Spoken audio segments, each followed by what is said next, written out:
Hello everyone, नमस्कार। मैं doctor Abhishek Kumar Rai. Homeopathy में बहुत ही इम्पॉर्टेंट मेडिसिन है एंटीम क्रूड।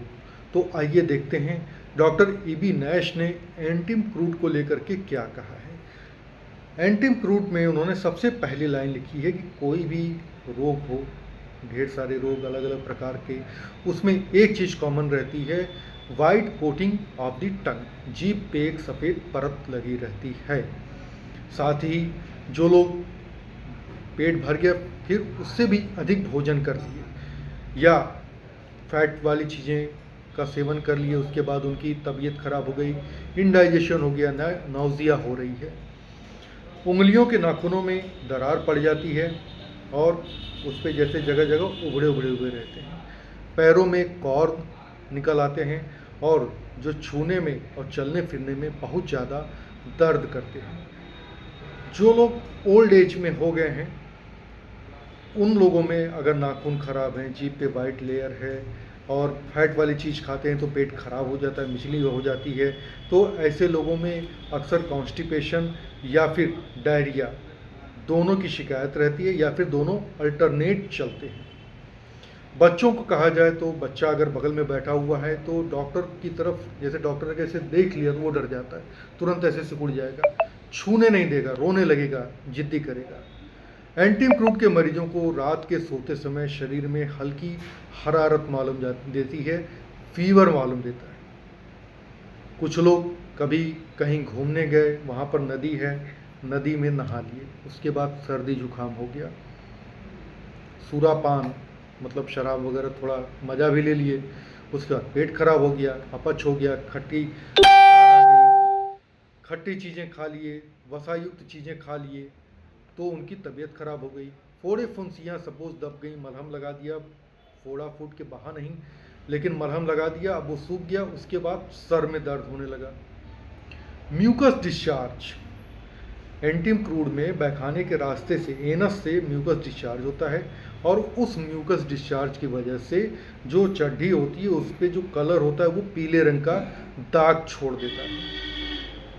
एंटीम क्रूड में म्यूकस पाइल्स होता है, इसमें ब्लड नहीं आता, म्यूकस आता है। एंटीम क्रूड का मरीज गर्मी बर्दाश्त नहीं कर पाता, अगर वो धूप में काम करने निकला या धूप में गया तो उसकी जितने भी तकलीफ़ें हैं शरीर में वो सब बढ़ जाएंगी और मरीज को थकान का अनुभव होता है।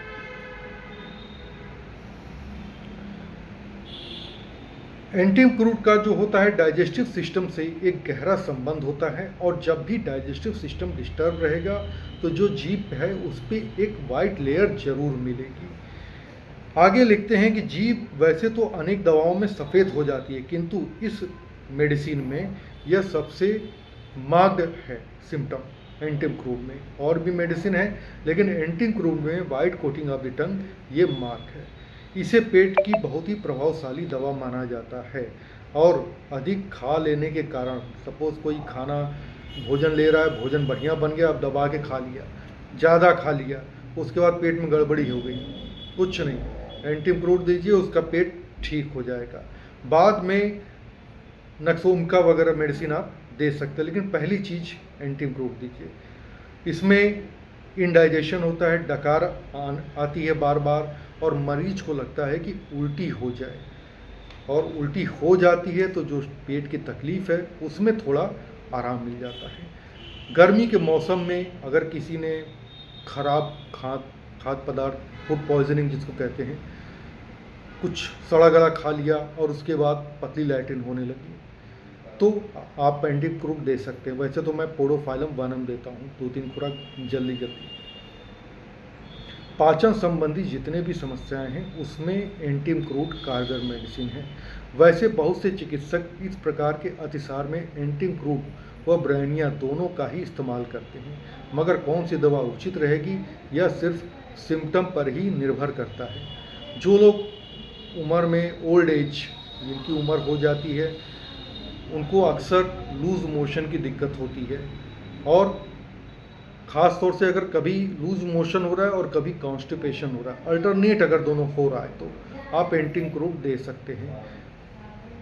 इस परिस्थिति में, ऐसी कंडीशन में एंटीम क्रूड सबसे ज़्यादा इफ़ेक्टिव मेडिसिन रहती है। म्यूकस बवासीर, जैसा कि पहले मैंने बताया था। और इस दवा के कुछ मेंटल सिम्टम भी हैं जो कि थोड़े विचित्र हैं, जैसे कि सविरामी ज्वर का रोगी उदास व चिंतित रहने के साथ साथ चांदनी रातों में भावुक हो उठता है तथा प्रेम में आत्मविभोर। रोगी बालक किसी के स्पर्श या ताकती नज़र को सहन नहीं कर पाता। तो इनके कहने का मतलब यह है कि अगर किसी को फीवर है या एंटिम क्रूड में वैसे भी सेंटिमेंटल मूड इन मून लाइट, जैसे ही शाम होती है सेंटिमेंटल हो जाते हैं, अच्छा सोचने लगेंगे, प्रेम के बारे में सोचने लगेंगे, इनका मन खुश रहने लगेगा शाम के समय। बाकी दिन भर गुस्सा चिड़चिड़ापन। एंटिम क्रूड बहुत क्रूएल होता है, अपने से छोटे लोगों को बहुत मारता है।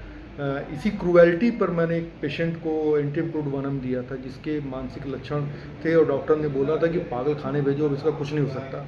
तो मैंने एंटिम क्रूड वनम दिया था सिर्फ इस सिम्टम पे कि वो बहुत क्रूएल है, और उसको बहुत आराम मिला और अभी भी ट्रीटमेंट चल रहा है उसका, ठीक है पहले से काफ़ी। डॉक्टर नैश आज आगे लिखते हैं कि मैं अपने अनुभव तथा निरीक्षण के आधार पर उपरोक्त प्रथम 2 लक्षणों के विषय में कोई टिप्पणी नहीं कर सकता, किंतु अंतिम लक्षण तो बहुमूल्य रतन जैसा है। उदर संबंधी रोगों व रुक रुक कर आने वाले ज्वर की यह बेशकीमती दवा है, इंटरमिटेंट फीवर। लेकिन मैं मस्तिष्क संबंधी लक्षणों के कारण इसका उपयोग करने के लिए प्रेरित हूँ। इसका बच्चा हठी और चिड़चिड़ा हो जाता है, इरिटेबल और जिद्दी, हॉटी, मगर कैमुला के बच्चे की तरह गोद में चिपके रहने की जिद नहीं करता। वह रोता चिल्लाता है तथा किसी के देखने मात्र से चिढ़ जाता है। कोई देख भी लेगा तो वो एकदम रोने लगेगा, चिढ़ जाएगा। ये बहुत इंपॉर्टेंट सिम्टम है। ऐसे बच्चों को रात में बुखार तेज होता है और प्यास अधिक लगती है। ऐसे बच्चों के नथनों तथा मुख के कोनों पर हल्के घाव, फटे हुए और पपड़ी युक्त होते हैं।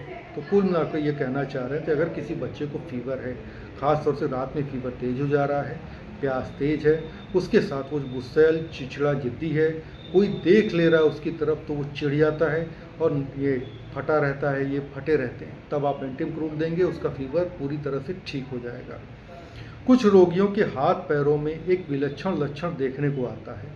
उनकी उंगलियों के नाखून टेढ़े मेढ़े आकार के होते हैं तथा सींग की भांति कड़े रहते हैं। जैसे गाय भैंस के सींग होते हैं ना, छूने पे एकदम कड़े हो जाते हैं, तो आप उनका नाखून चेक करेंगे तो उभड़े हुए, टेढ़े मेढ़े और छूने पर एकदम कड़े रहते हैं। अब इन्होंने साइलेसिया के बारे में क्या बताया है कि साइलेसिया के रोगियों के नाखून भी विकृत हो जाते हैं, जबकि ग्रेफाइटिस के नाखून मोटे होने के साथ विकृत होते हैं।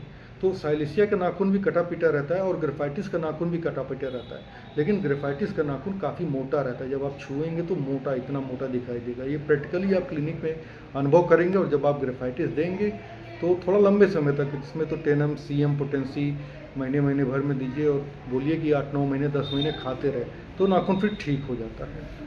थूजा का नाखून टूटने वाला, फटा सा रहता है तथा चोट लगने पर फट जाता है, बड़ी मुश्किल से ठीक होता है। एंटिम क्रूड का पैर का नाखून स्वाभाविक आकार में न बढ़कर सिकुड़ सा जाता है और टूटने लगता है। तो नाखून थोड़ा सा पीछे की तरफ हो जाएगा और छूने पर उसमें से झड़ता है, टूटता है। साथ ही पैर के तलुओं में गड्ढे पड़ जाते हैं, कॉर्न, और व्यक्ति चल भी नहीं पाता।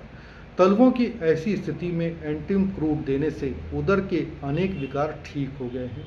पसीने के कारण उंगलियों के बीच में घाव होने पर बेराइटाकार, तलुए के दर्द व छूने पर वेदना होने पर पल्सिटला, एड़ी व तलुए में चलते समय कष्ट होने पर लेडम पाल, घुटने न मुड़ने पर मेडोराइनम, तलुओं की सूजन व दर्द में लाइकोपोडियम लाभकारी रहता। अब यहाँ पर इन्होंने कितनी मेडिसिन बता दी। इसी प्रकार त्वचा पर कील निकलने पर एंटिम क्रूड का विचार करना चाहिए। यह दवा बालकों व वृद्धों के लिए भी लाभकारी है।